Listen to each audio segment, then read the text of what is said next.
Good morning. Thank you for tuning in to the Mona Lisa Monroe Morning Show. Grab your coffee or your tea, hunty, because we have a lot to talk about.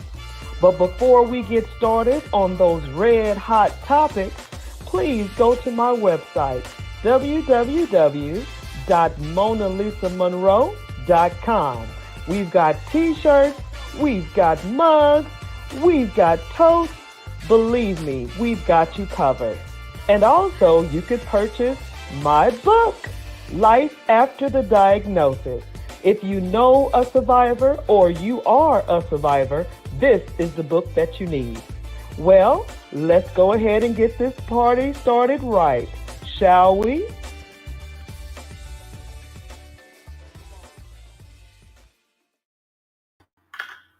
Good morning, good morning, good morning.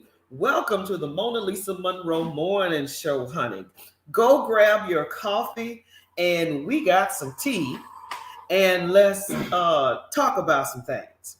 Now, before we dive into it and before we get started, I want you to visit the website. Yes, www.monalisamonroe.com. You can purchase the merchandise, please do. And also, after you watch the show, please click, like, and share the show. Friends, family, foes, who cares? Share the show. Thank you all for tuning in today. And I know this is a little different. I know this is a little, actually, we started doing something like this when we first opened the show. We would do red hot topics. We would talk about the latest and the greatest. And then in 2022, we sort of went inward. We started talking about health and wellness and mental health and all that good stuff. Well, the month of May, of course, you guys, if you saw the show last Thursday, was me and my hubby Gary's anniversary. But today is a totally different feel. Today we are wanting to get some things talked about. Okay, so I want to preface this as saying that we are residents of Garden City, and Gary, my husband, born and raised here, and we've got a purpose, we've got a mission, we've got things that we want to accomplish. But all at the same time, we've been really quiet about some things. But it's time to talk about it. And we want to talk about it on the show. And I'm just going to open the floor up to my husband, Gary, because Gary has been in the race for a long time. And when I say the race, I mean running for mayor, running for chair of the Zoning and Planning Commission. He's been in this race. And we have encountered some. So I'm going to just open the floor for him to talk about it. So here we go. First question on the floor, or the statement on the floor, is let me set the record straight. What is it? What's the song? I thought you was about to say, let me clear my throat. Yeah, you know, I thought about playing that song. I promise I did. Clear my throat. Yeah. But I guess starting off, and let me set the record straight. You said I've been in this race for a long time. Mm-hmm. You said I've ran for mayor, ran for, it's not a running for, but serve on the Zoning and Planning Commission. But let me set the record straight. Mm-hmm. The race is not just running for mayor or running for chair of the commission. I'm running this race for the benefit of the city of Garden City. Mm-hmm.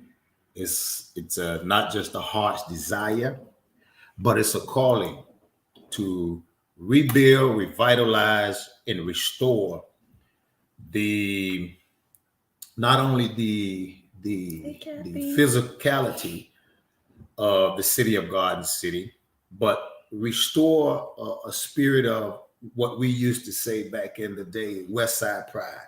It's like there's little that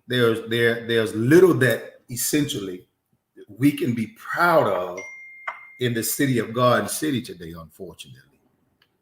And so we have to restore that West Side pride. So my running the race is a race to rebuild, revitalize, and restore the city of Garden City. Right. To a city that was once teeming and thriving with a vibrant culture and community of people, of residents. Didn't matter what side of the highway you stayed on, there was a sense and a degree of West Side pride. That's right. Here in the city of Garden City. Mm-hmm.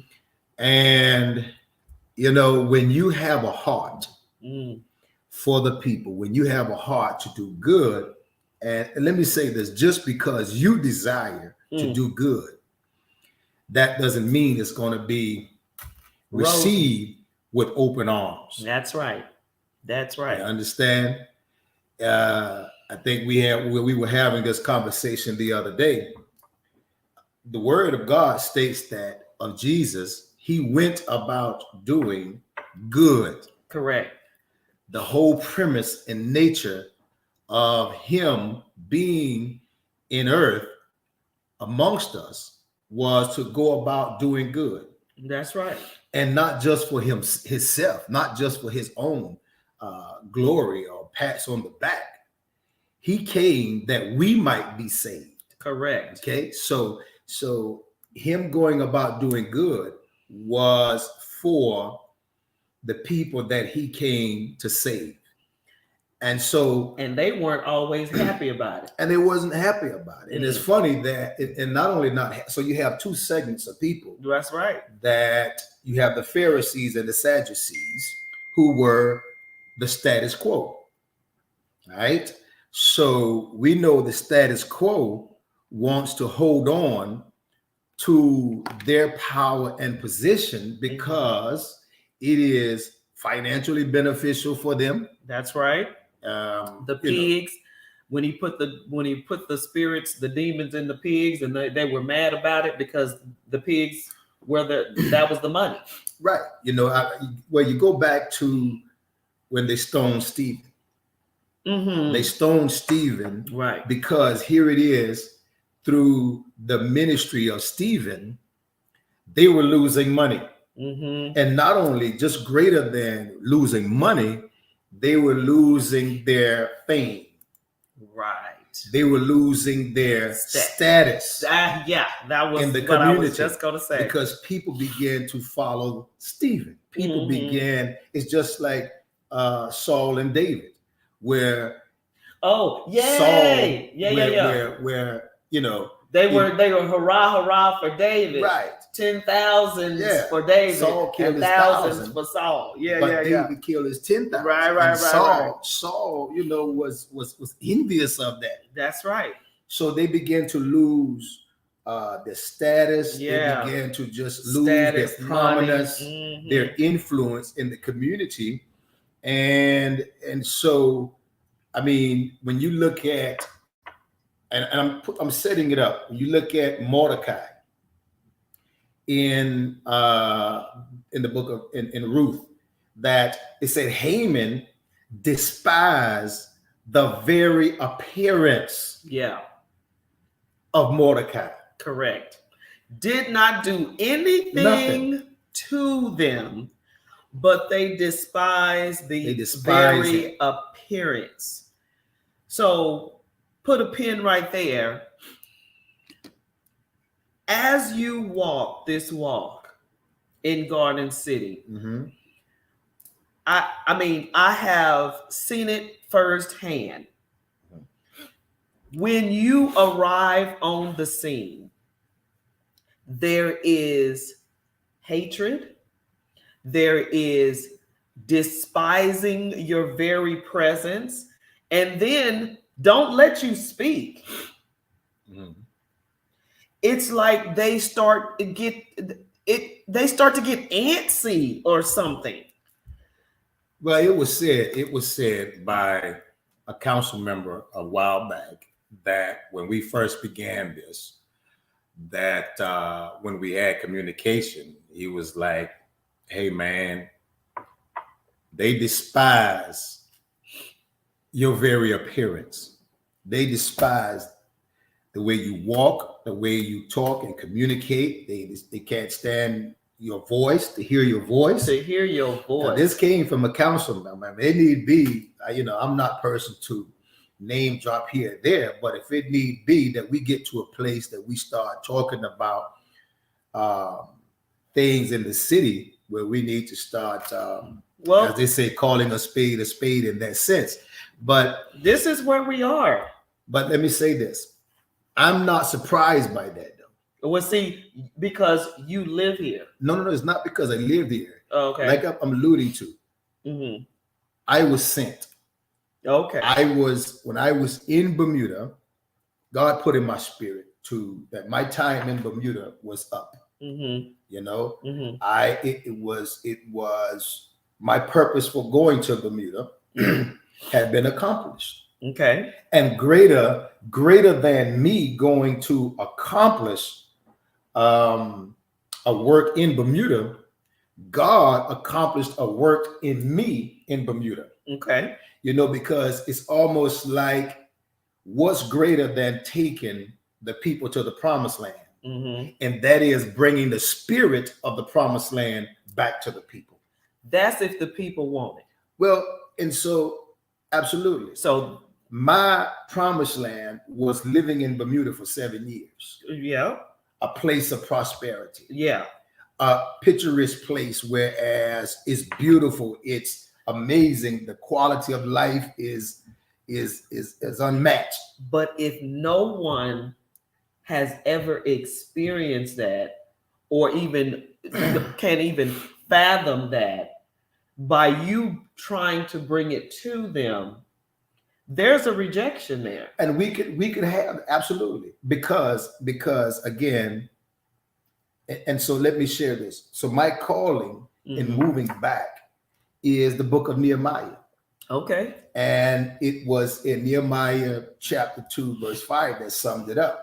That God says, I'm sending you back to the land of your father's sepulcher to rebuild it. Okay. Now unfortunate, it's never been about race for me. Okay, for you. It's been about building and the city of Garden City. Right. So why in the world? No, I'm not even going to do that, because everyone knows that racism exists. We all know that. But we're not just talking about the other side. We're not just talking about the other team going against you. Mm-hmm. We're talking about people that look like you. And that is where it hurts the worst, because you have people that look like you, know what you're trying to do, and they're against it.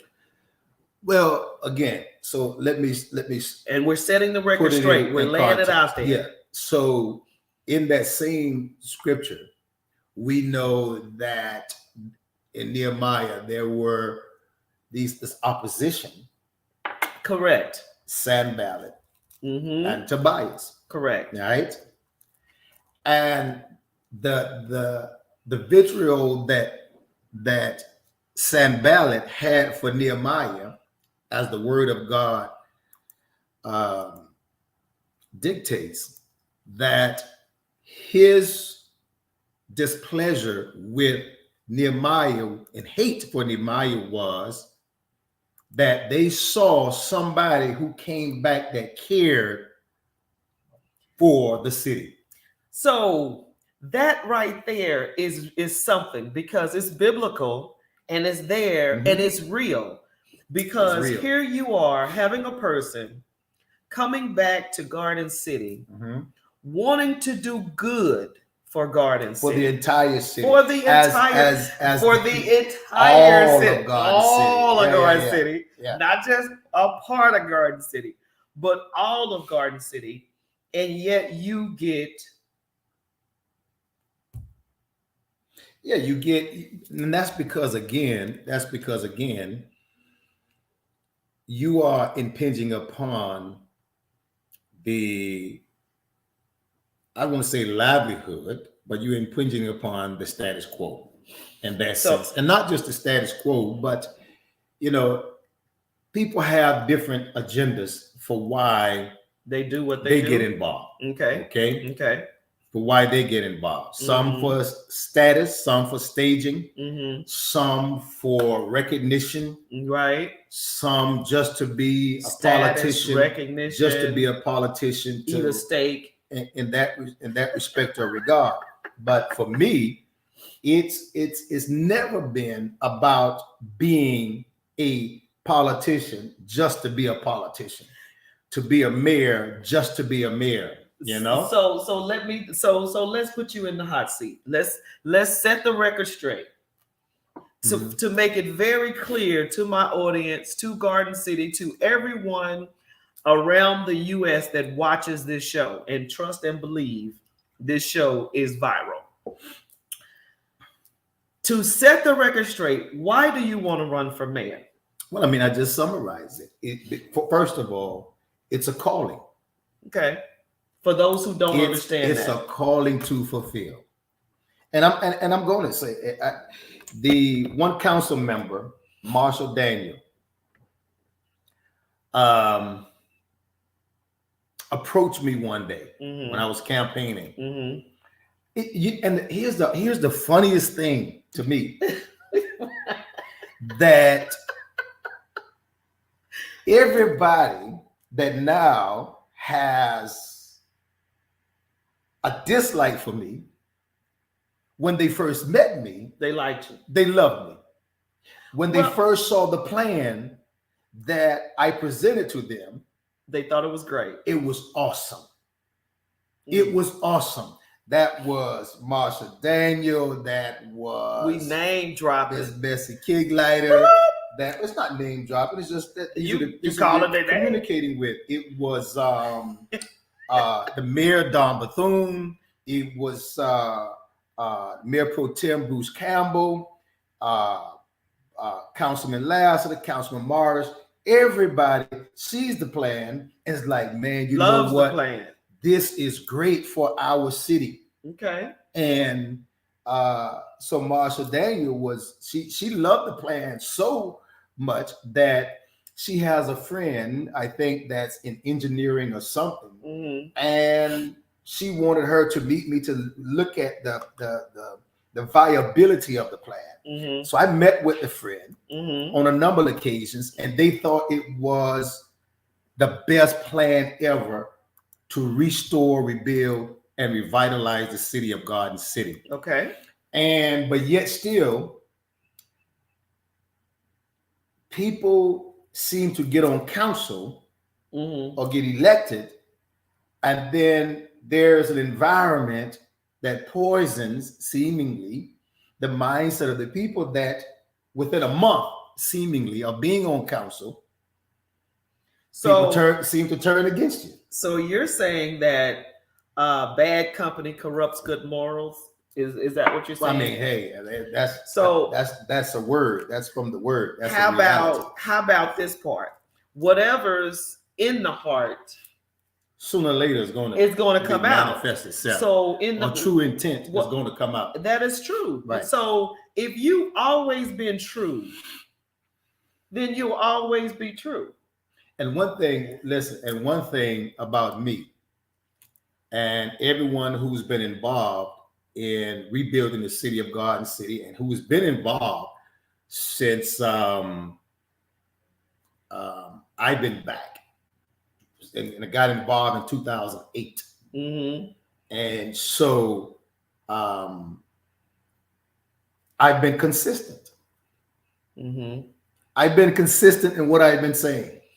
Yeah. I've been consistent in my communication with people, my engagement with people, my interaction with people. My thing is, I've been consistent. If they feel like you haven't, then there's a conversation. The back door stuff. Mr. Frazier, one of my favorite books about Nehemiah, Hand Me Another Brick by Chuck Swindoll.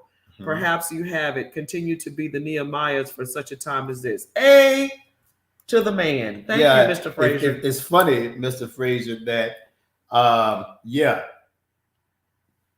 would take that as hand me another brick.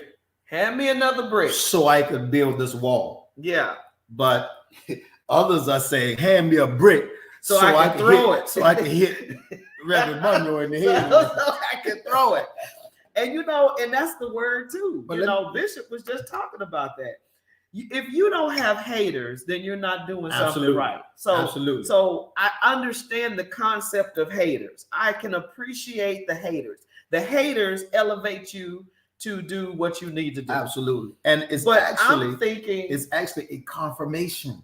Confirmation. Haters that confirm you are doing your purpose. If you're doing what you've been called to do. I can appreciate that. So, but let me go back to you asking as far as what I came to do, and again, I had it was somewhat a confrontation with Councilwoman Marsha Daniel, and she actually, put a hand on me. And I'm not the only person that she put a hand on. She put a hand on another gentleman resident who she put her hands on. Oh yeah.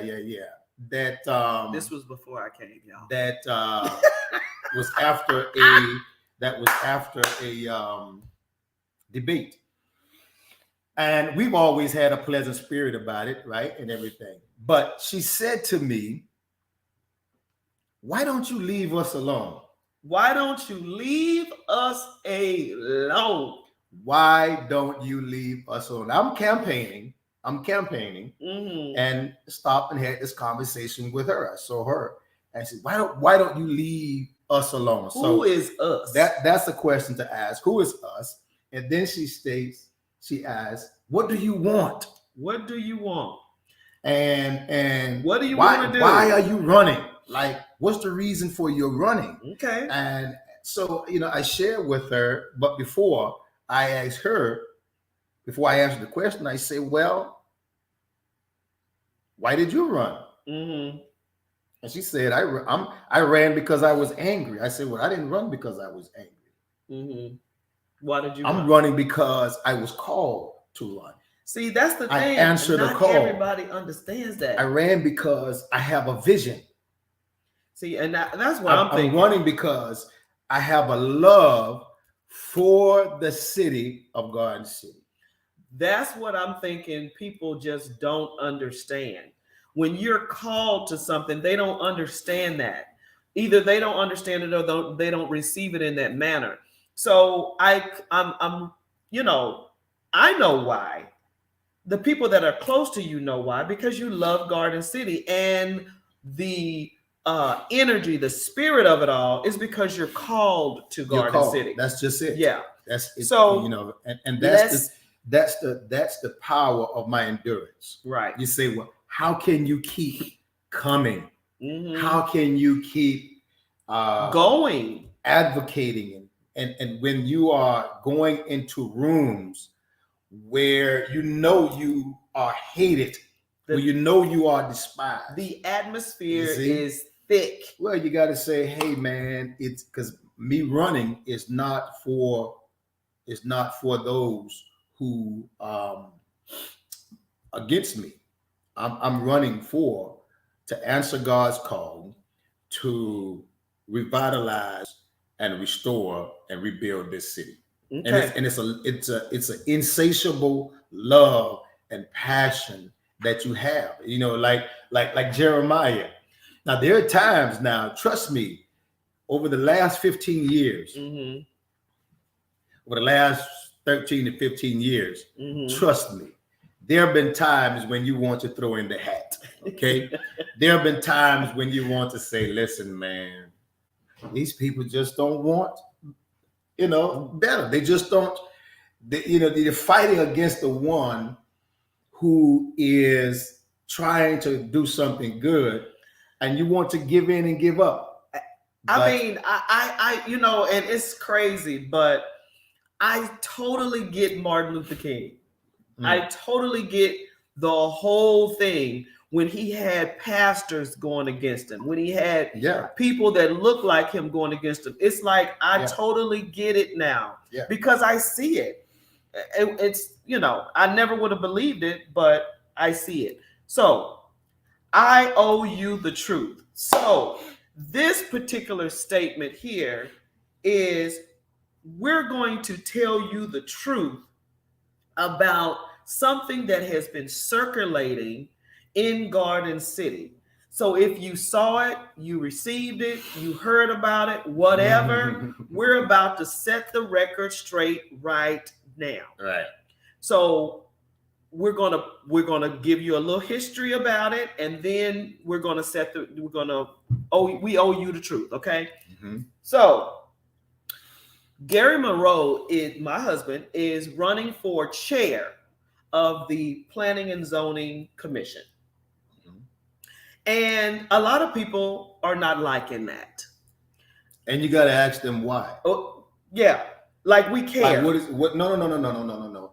It's not that like we don't care.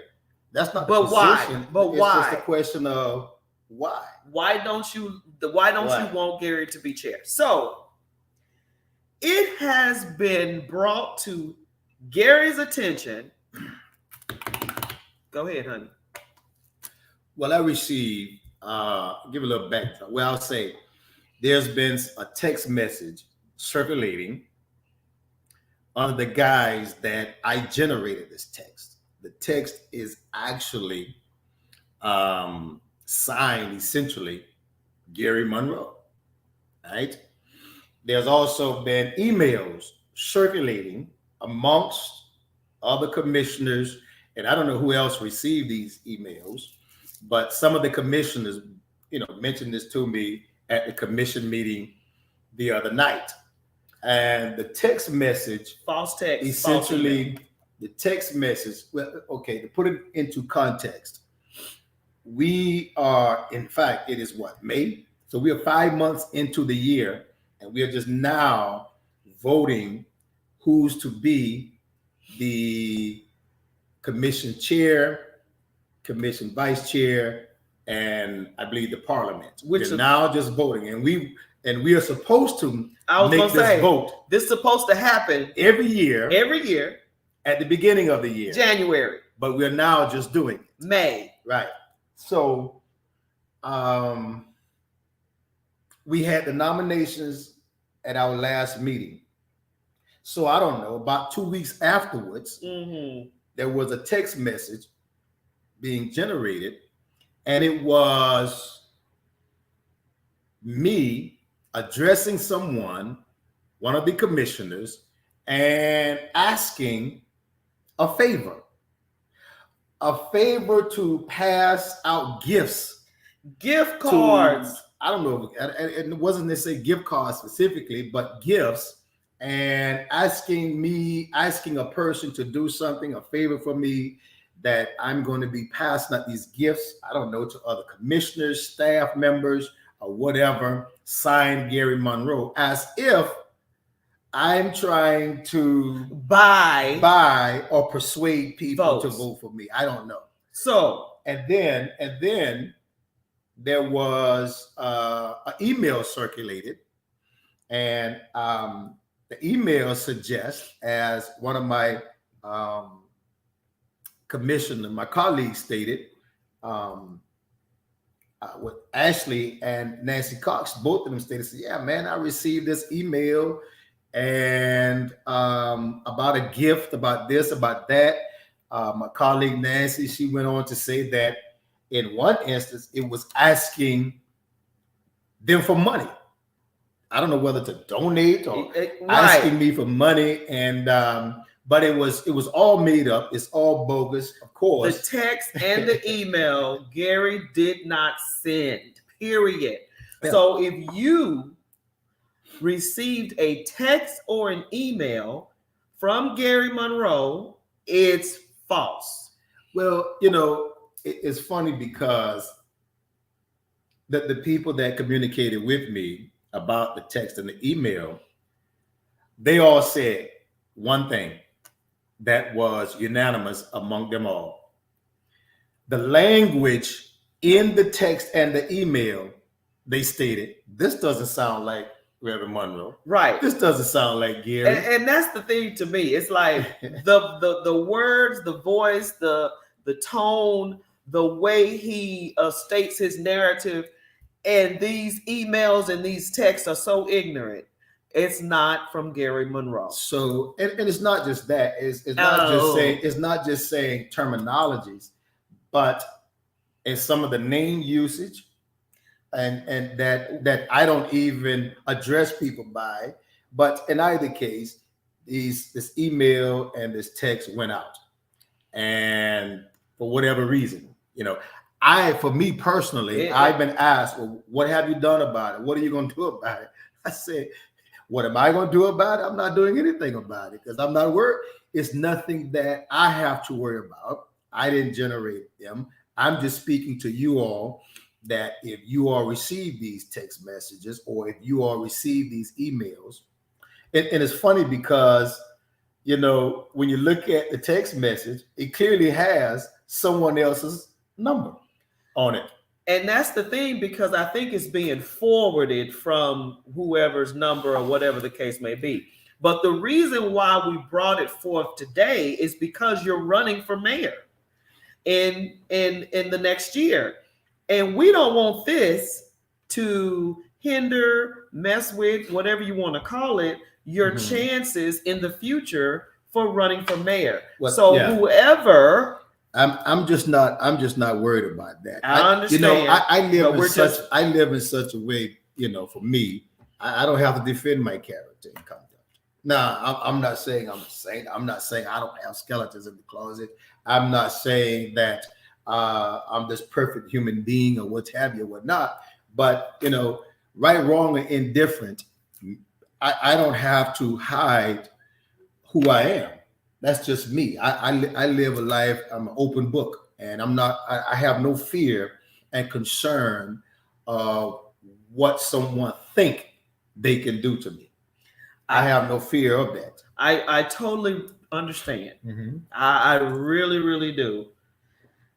And all I can add to that, because of the way America or the way things are going, social media is a beast, and it is a generating force in decision making now. Why do you think Elon Musk bought Twitter? Social media is a platform that can shift gears. It can make major changes, or they could create a whole narrative that can run on its own. So with that being said, that's the reason why I felt like we owe you the truth to tell you that it was false, number one. And even though you could care less about it, and I can appreciate that, I don't want this falsehood to go in front of you because of what you're doing and because of who you are. Now, nothing can block God's purpose. Don't get me wrong, but I don't want anything tainted or jaded because of someone's ignorance, jealousy, whatever the case may be. But if you're looking and listening, you can't fight that, because you're not fighting it. You're confronting it. It's a difference. I understand, but here's the thing to that. We speak on it, and to these oppositions and negative narratives that people will try to post out and put out. You respond to it, give a reply here or there, but that's what they have to do. I'm called to not look to the left nor look to the right, but look straight ahead and keep pressing toward the mark of my high calling. And that's been my staying power. Why won't you give up? Well, like Jeremiah, it's like fire shut up in my bones. You can't give up, because when I think about Miss Sister, Miss Eloise Johnson, who essentially gave me this calling over 30-some years ago. And I remember I was at the brink of saying, I actually, for the Garden City, I'm the president of the Garden City Homestead Association. And I was at a place, I said, you know what, man, you're trying to do for the community, and nothing seems to be materializing or happening. Mm-hmm. And you say, I've done all I could do. Literally, I've done all I could do. Mm-hmm. And I remember I had written up a resignation to step down. Mm-hmm. And before I hadn't told anyone. And my right-hand man is Dr. Minister Lingila Johnson.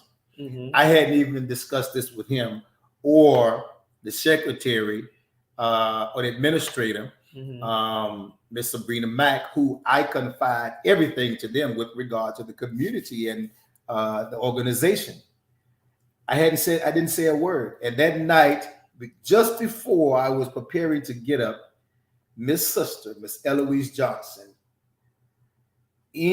coming in on her walker, leaning over. Mm-hmm. And she just gave this exhilarating, inspiring speech of the fight, of the struggle, of you can't give up. It was amazing that as she spoke to everyone, she turned to me and she said, "You cannot give up." My goodness. And I cried in my spirit at that moment. And when I got home, the tears just fell because it was like, wow, I cannot give up.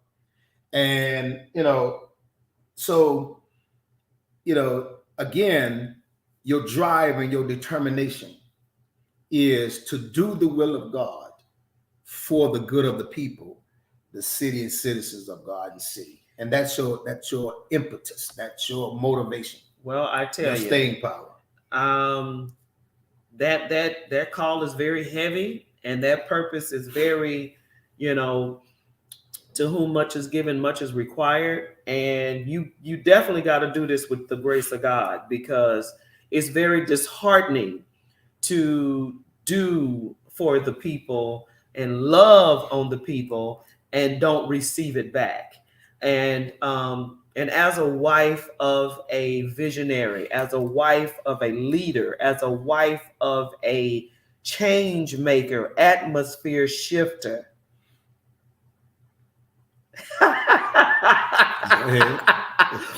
as a man of God, it is a task. And like I said, I keep thinking about Martin Luther King and Coretta Scott King, and she had to have stayed on her knees for her husband.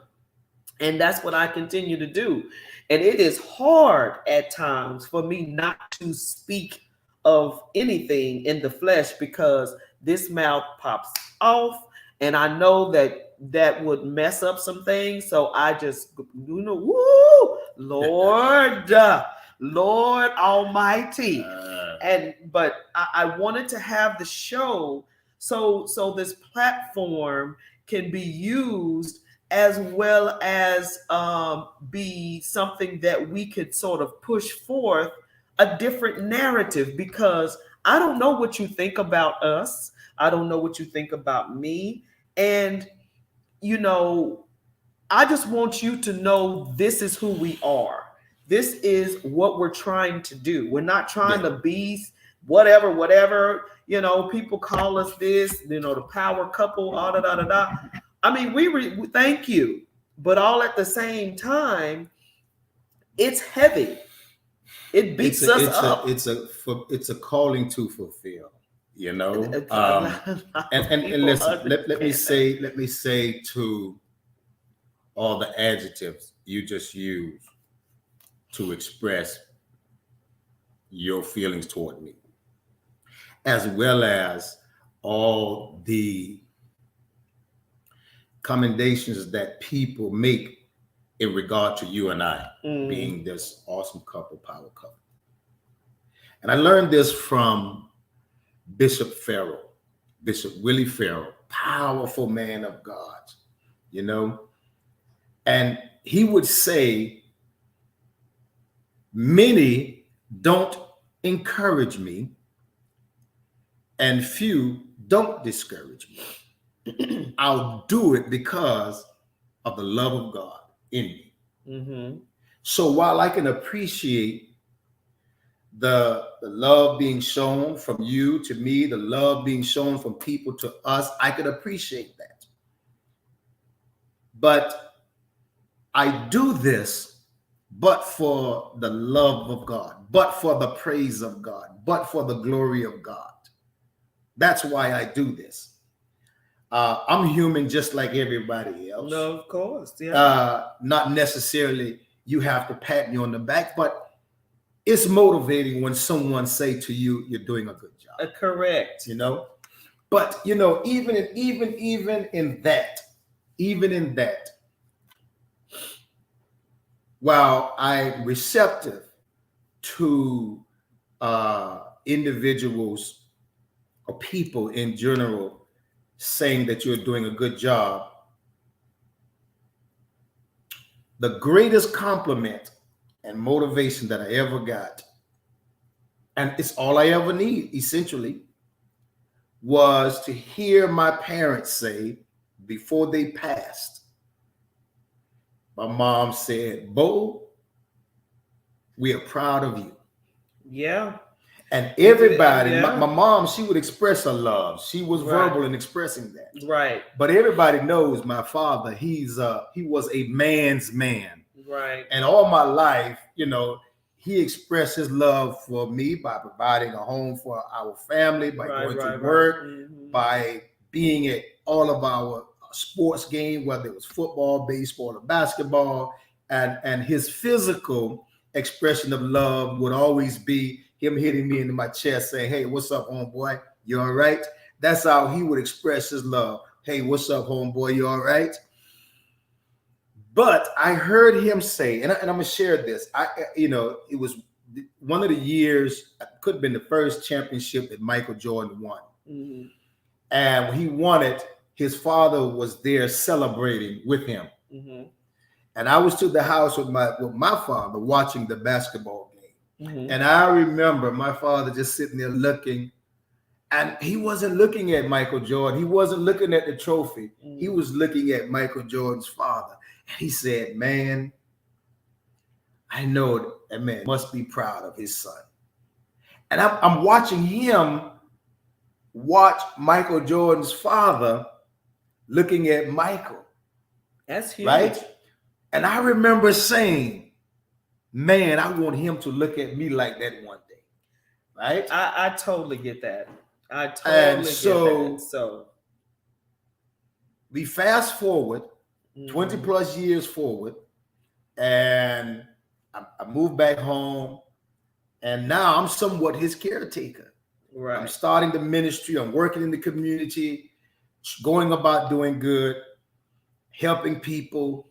And my dad pulled me. He said, "Son, I'm proud of you, man. That's everything. You make people better. You make things better." Right. And I'm telling you, that's everything. I'm telling you. To hear him say that, that's everything. To hear my mom say that, yeah. It's like, boom. I don't need another pat on the back. It goes back to scripture too, when Jesus was baptized, and then God says, you know, this is my son. Yeah, this is my son who I'm well pleased. Absolutely. And it does something to you. You know, my mom, it didn't hit me hard until I was grown, and she said that she was proud of me. And same for my dad. And I think if they would have told me in my 20s, I wouldn't have got it really. If they would have told me in my 30s, it would have been a little. But when they told me in my 40s, it just seemed like it was heavy on my spirit to be thankful and grateful for them in my life as well as me in theirs. So I totally get that and definitely respect that. So last but not least, the Garden City's future is bright because let me first address the avenue or the lane or the department that I'm in, and the way I feel like Garden City's future is bright. I'm in the housing business per se in Garden City. I'm the Garden City Housing Team President. And I think at this point, Garden City's future is bright because we have a mayor coming in that cares about Garden City, number one. And number two, residential housing is now on the floor being considered in every avenue, every city, every state. It is on everyone's mind. And finally, on Garden City. On Garden City. And you know, that's the funny thing. And that's the funny thing. And I'm going to be talking more and more. That is, while people have whatever perception of me, everything that I've spoken of from day one, 2008 until now, like I said, has been consistent. Everything that I've been that was stated that I was wrong about always came to fruition as being true. And it's okay. I said in 2008 that it was not a good idea to build a city hall there. And I stated that in 2010, eventually we're going to have to levy a property taxes. No, we won't. Our financial position, condition, and outlook is great. It's stable. The citizens of Garden City will never have to take this burden. And how do you know this, Reverend Monroe? You don't even come over here at the city meetings.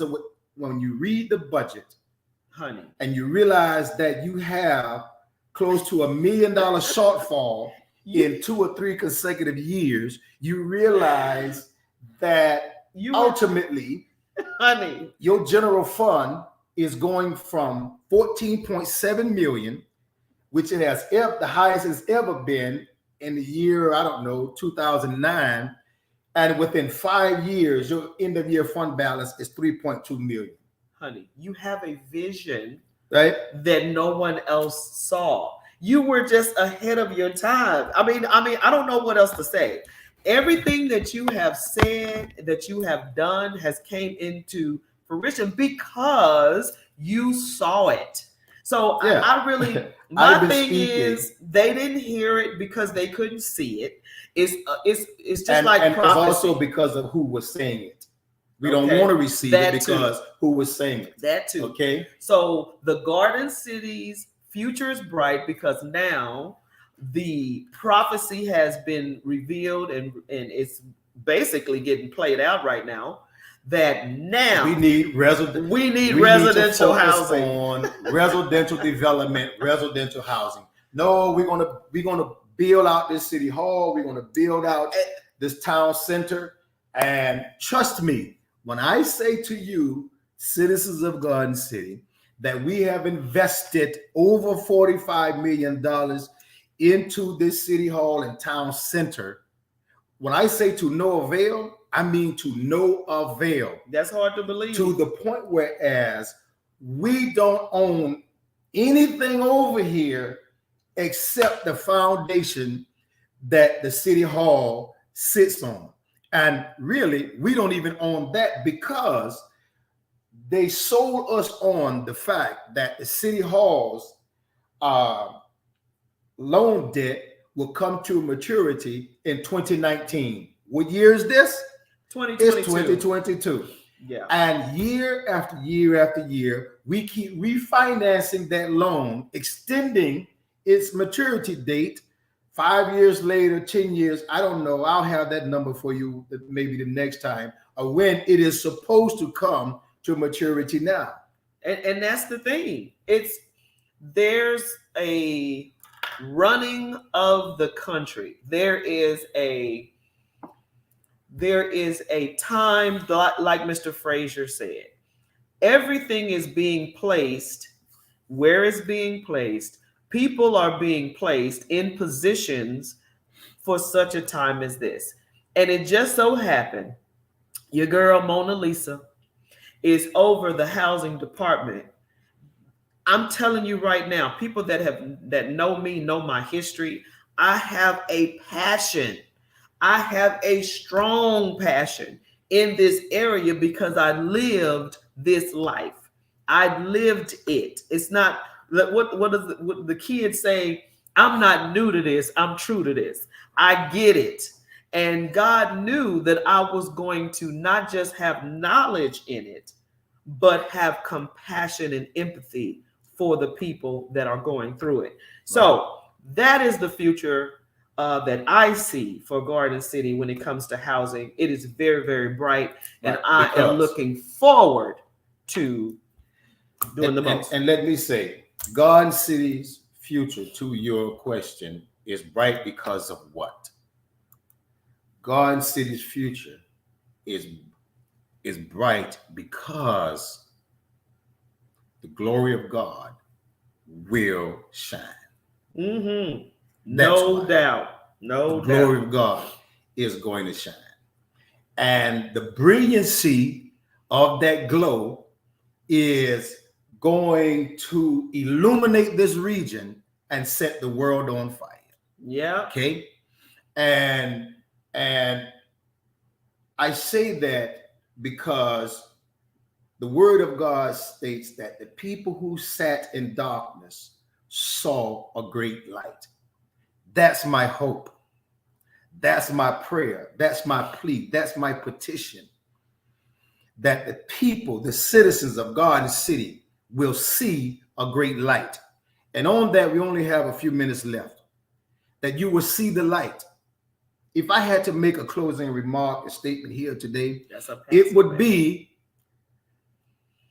citizens of Garden City, don't look at the color of my skin, or don't allow the color of my skin to dissuade you about my heart and passion for the city of Garden City. Mm-hmm. Okay? Not the color of my skin, but for the calling on my life, and that is to revitalize and rebuild the city of Garden City. I'm going to say this to you, that if you've heard something about me before you ever met me, then that should suggest to you that the opposition is trying to poison your mind. And I will say this, arch enemy number one, and that's the current mayor, Mayor Don Bethune. He has made it his life choice, as he stated in a meeting over 10 years ago, or when he was first elected. We got to stop Reverend Monroe. Now you got to ask, what is it that you're stopping him for? Why? Why stop him? Why do you want to stop him?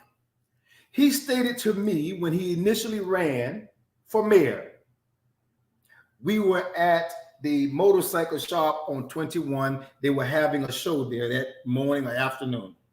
And he and his wife were there, and they came up to me. We both were campaigning. He stated to me, he was running for mayor. Scott George was running for mayor. I was running for mayor. He stated to me in front of his wife, he says, I just want to be the mayor. Just one time. That's it. I just want to be the mayor, essentially, just to be the mayor. Right. And he stated, after that, y'all can have it. Mm-hmm. Okay. He became mayor. And but he ran again. Yeah. And he ran again for this purpose. Because I only ran because I don't want Reverend Monroe to become the mayor. It's sad. That's it. It's sad. That's why we have not seen anything done in Garden City. And the only reason you would see something done, let's mark this moment. The only reason you will see something done from this moment is when I begin to speak against it, they're going to respond to it to do something. How long have we been fighting for something to happen on Haynesfield? Oh my gosh. We've been fighting forever fourth district to get the Haynes Field property developed. See, I've been in this race a long time. When we first acquired Sprague Elementary and Haynes Elementary, I petitioned the city then to not raise or tear down those two structures, that we could utilize those two structures for community centers and as an outlet that we could use as for citizens of Garden City, but people of the community can use as a community center that can service every aspect of the community. They decided to tear them down. This was way back in the 90s. And when I come back in 2007, the properties are yet dormant. Nothing. And when I come back around and want to put housing there, they disagree. And nothing there. Let me read this real quick. Mr. Frazier, Garden City is bright, morning, noon, and night. She's part of our new day, for she is overcoming. She come what may, brick by brick, y'all keep on building the wall, wisely, joyfully standing ever so tall. Thank you, sir. You know, grace and truth every day. My mantra, thank you, Mr. Frazier. My mantra, he says brick by brick. My mantra is the garden song. That might be brick by brick. We might have the garden. My mantra is the garden song. Inch by inch, row by row, we're gonna make this garden grow. I promise you that. But by the grace of God, citizens of Garden City, hello, black citizens, white citizens, Hispanic citizens, Asian citizens, it doesn't matter. Inch by inch, row by row, come on with now, every fiber in my being. Yep. But by the grace of God, we're going to make this garden grow. Let's go. Okay? We're going to make this garden grow. And I'm going to say to you, anyone perhaps who is running for mayor and all they can say to you is, don't vote for Reverend Monroe. That's a problem. If all they can say to you is that he's not good for Garden City, or he's only concerned about the black community, if my name comes up at all in their campaigning to become a mayor or council member in Garden City, I want you to know that they are letting you know that they have no other agenda but to stop Reverend Monroe from helping you. I want to say this to staff members. Bottom line. I want to say this to staff members, to new people that's coming in. If you hear about me before you ever meet me, don't prejudge me. Because if you do, then that would mean you are prejudiced. Because prejudice is a combination of prejudge. You prejudged me. Get to know me. There have been staff members who have prejudged me. They've been poisoned. I'm going to say this. Bruce Campbell, you've been poisoned by Mayor Don Bethune. Kimberly Tice, you're a sweet woman. I believe you're a fair woman. But don't let the poison of Don Bethune, don't let Don Bethune poison you about who I am. Debbie Ruse, you seem to be a nice lady. I've never really had it up. You've never met me. So it's strange to me why you would have a disposition toward me of dislike. Don't allow Don Bethune to poison you. Marshall Daniel, you're a sweet lady. Before you got on council, before you got under the auspices of Don Bethune, you had a liking for me. Redeem yourself. Don't allow his poison to continue to permeate your mind. Councilman Morris, Councilman Lassiter, don't allow them to poison your mind. Don't allow anything to cause you to disconnect with me, to disregard our love, our passion, and our hope for not only the 3rd and 4th districts, but for the entire city of Garden City. So with that, so stay in tune because there's more to come. So we're going to end on that note. And I just want to thank everyone for tuning in today. Thank you, Mr. Frazier, for your comments. We just wanted to come clean. We just wanted to come with our truth and to let you know about how we feel, who we are, and what we're going to do. So once again, thank you for tuning in, and click like and share the show. If you have any comments, please Don't you have a show at night? tag them. And we will be back at night. So tonight, if I don't have Monroe'S. anything on my schedule, I'm going to come back with Madam Mona Lisa, and we're going to talk about what's happening, the unfairness and injustice that's happening at City Hall as it relates to the Zoning and Planning Commission. Yeah, we're we'll going to make talk it plain. about that. Okay, We'll be and back. I'm going to let you be the. We're going to put what's happening in the lap of public opinion. There we go. And then you tell me what you think. We'll see you tonight. Bye-bye.